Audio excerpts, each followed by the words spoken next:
Bismillahirrahmanirrahim. Assalamualaikum warahmatullahi wabarakatuh. Alhamdulillahirrabbilalamin. Assalatu wassalamu ala asrafil anbiya'i wal mursalin Sayyidina Muhammad wa ala alihi wa sahbihi ajma'in. Amma ba'du.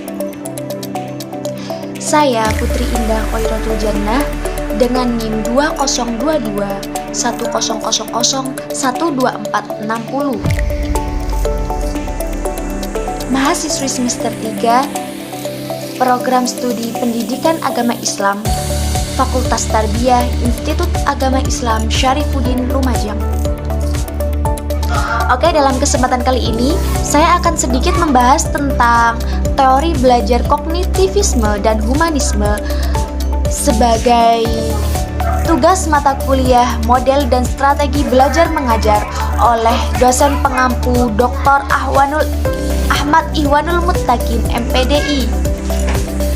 Yang mana pembahasan kita kali ini antara lain yaitu yang pertama, pengertian teori belajar kognitivisme menurut para ahli. Yang selanjutnya yaitu contoh penerapan teori belajar kognitivisme. Yang selanjutnya pengertian teori belajar humanisme menurut para tokoh dan contoh penerapan teori belajar humanisme. Pengertian teori belajar kognitivisme yang pertama yaitu dari Jerome Bruner. Menurut Bruner, pada dasarnya belajar itu merupakan proses perkembangan kognitif yang akan terjadi dalam diri seseorang. Menurutnya, itu ada 3 proses yang akan berlangsung dalam belajar, yaitu proses yang pertama adalah proses menerima informasi. Proses yang pertama ini yaitu merupakan tahap awal untuk memperoleh pengetahuan dan pengalaman.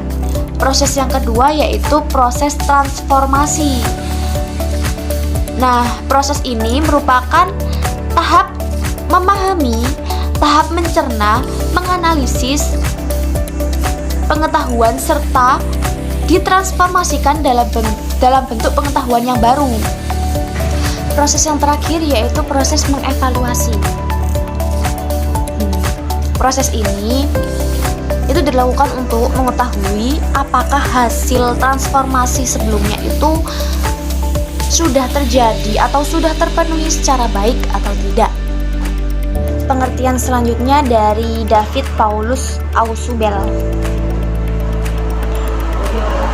Menurut David, konsep pemikiran ini diklasifikasikan dalam 2 dimensi, diantaranya yaitu yang pertama proses belajar, di mana pemahaman materi atau ilmu pengetahuannya itu dihadirkan dengan cara penemuan. Menurut David,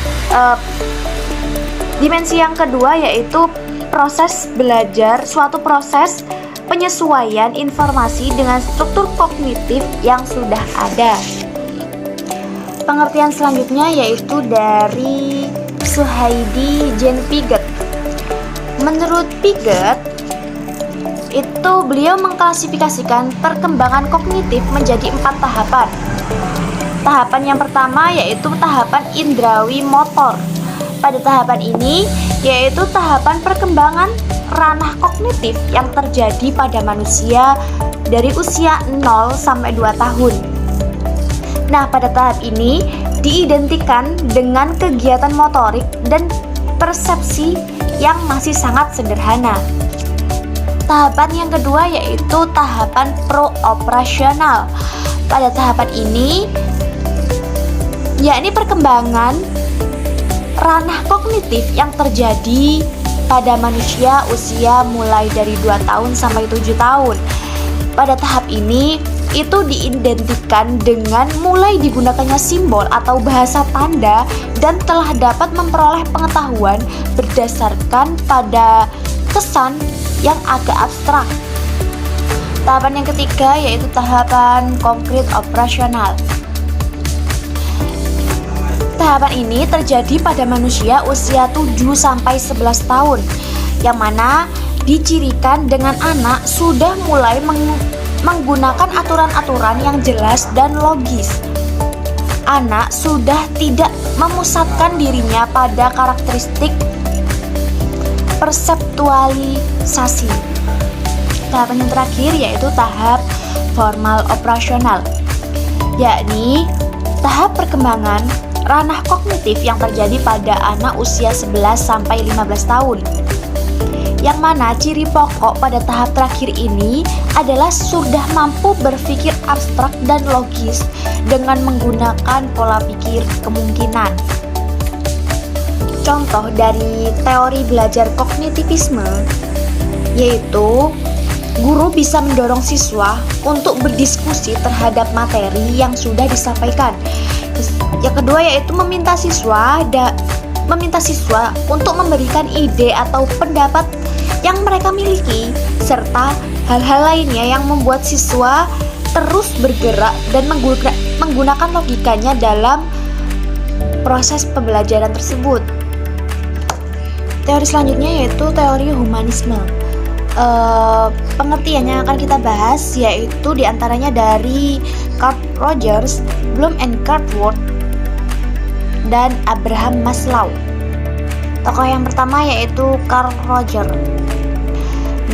Carl Rogers ini mempunyai dua asumsi mengenai teori belajar humanisme ini, yaitu yang pertama yaitu kecenderungan formatif, yang mana segala hal di dunia itu baik organik maupun anorganik itu tersusun dari hal-hal yang paling kecil, dari hal-hal yang lebih kecil.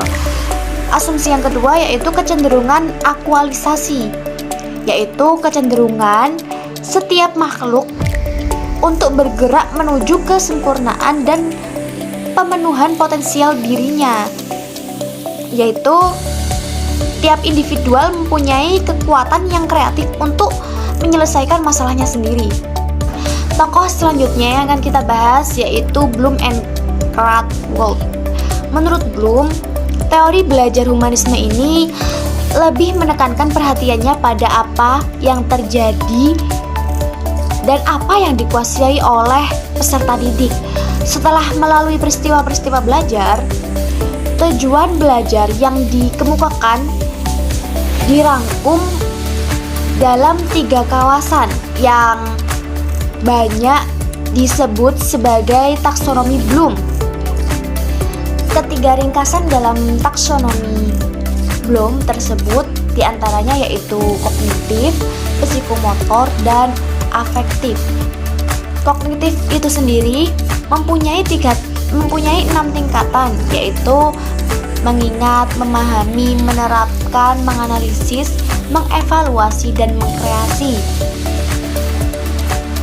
Sedangkan psikomotor itu juga memiliki 5 tingkatan, yaitu peniruan, penggunaan, ketetapan, perangkaian, dan naturalisasi. Yang selanjutnya yaitu afektif. Afektif di sini juga mempunyai 5 tingkatan, yaitu pengenalan, merespon, penghargaan, pengorganisasian, dan yang terakhir yaitu pengalaman. Tokoh yang terakhir yaitu Abraham Maslow.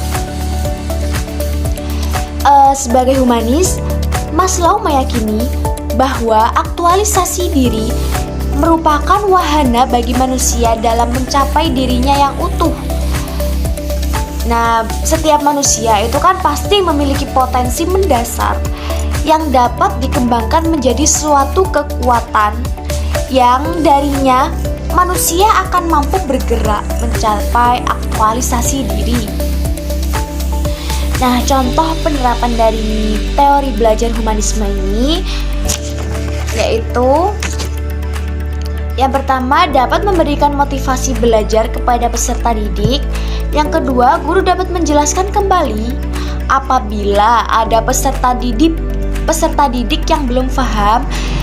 Dan yang terakhir, guru dapat memahami karakter dari setiap peserta didiknya. Nah, itulah pemaparan materi yang dapat saya sampaikan. Kurang lebihnya saya mohon maaf dan semoga bermanfaat. Wallahul muwaffiq ila aqwamit thoriq. Wassalamualaikum warahmatullahi wabarakatuh.